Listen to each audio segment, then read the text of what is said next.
ভারতের লোকসভা নির্বাচনের প্রথম দফার ভোট গ্রহণ ইতোমধ্যে শেষ হয়েছে। 17টি রাজ্য ও 4টি ইউনিয়ন টেরিটরিতে মোট 102টি আসনের প্রথম ধাপের নির্বাচন অনুষ্ঠিত হলো। দ্বিতীয় দফায় ভোট গ্রহণ শুরু হবে 26 এপ্রিল শুক্রবার। 7টি ধাপে অনুষ্ঠিত হচ্ছে ভারতের অষ্টাদশ লোকসভা নির্বাচন। সব আসনের নির্বাচন শেষ হওয়ার পর একসঙ্গে প্রাপ্ত ব্যালট গণনা করা হবে। 6টি বিরতিতে 7টি ধাপের সব নির্বাচন শেষে ফলাফল পাওয়া যাবে আগামী 4 জুন। সুদবিহীন ব্যাংকিংয়ে আত্মশুদ্ধির পথ এনআরবিসি ব্যাংকের ইসলামিক ব্যাংকিং আল আমিন। ভারতের মোট জনসংখ্যা 144,17,19,852। ভোটার সংখ্যা প্রায় 97 কোটি। 19 এপ্রিল অনুষ্ঠিত প্রথম দফার ভোটে গড়ে ভোট পড়েছে 63%। জেনে নেওয়া যাক লোকসভার পরিধি ও কাঠামো।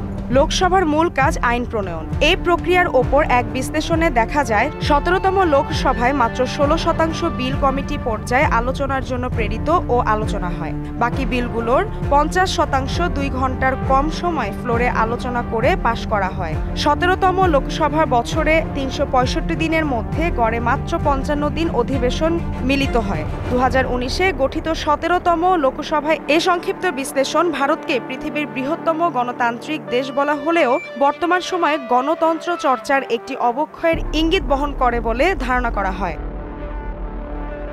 2019-এর নির্বাচনে এই 102 আসনে 97টির ফলাফলে এনডিএ বা মোদি জোট 43, বর্তমান ইন্ডিয়া জোট 48 এবং অন্যান্য 6। প্রথম ধাপের 102 আসনের এবারে মোট প্রার্থী ছিল 1625। তার মধ্যে 135 জন নারী সহ 250 জনের বিরুদ্ধে নানা ফৌজদারি অপরাধের মামলা রয়েছে।